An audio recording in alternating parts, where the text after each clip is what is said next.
Iraq is falling apart again, someone needs to drill it into the American psyche that broken nations are a lot like broken people. You can't fix them. Look at Afghanistan and the lawless tribal areas of Pakistan. Look at Denise Richards and the lawless tribal areas of Charlie Sheen. Lately, there's been so many calls for American intervention in Syria, Ukraine, North Africa, now Iraq again. Maybe America is the one that needs an intervention.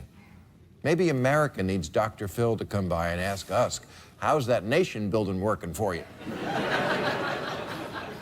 Now, I know we're Americans, which means that when this nation was founded by Jesus,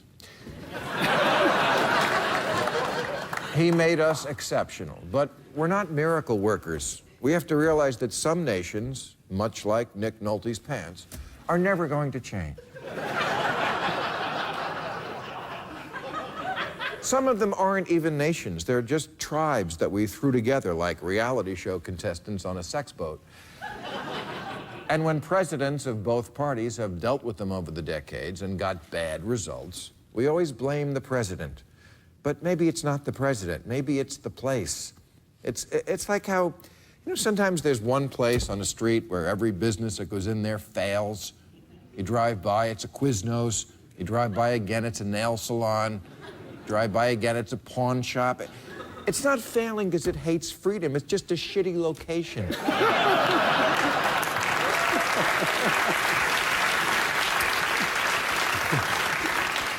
I'm sorry, Iraq, not to be mean, but you're a shitty location.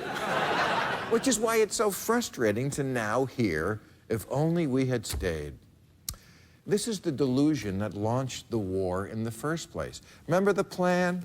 We were going to go into Iraq, we'd be greeted as liberators, then we'd install an American-style democracy that we'd then use as a model for the rest of the Middle East to become democratic. Then after lunch, Don Rumsfeld once said we could fix Iraq in 6 months. Fix Iraq.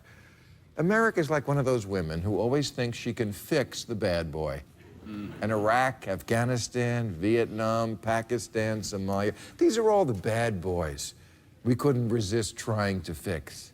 We think, if they just got to know us, I know they'd straighten out. If I just spend time with him, he'll see how happy he is, and he won't want to drink and chase whores anymore.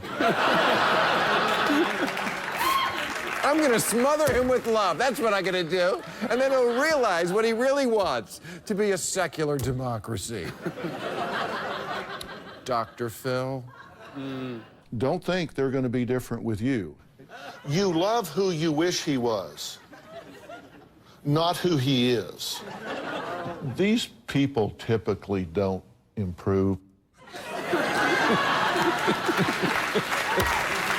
Oh, so right you are, Dr. Phil. I mean, sure, bad boys are exciting. The hot sex, the rug burns, the missing money from your checking account.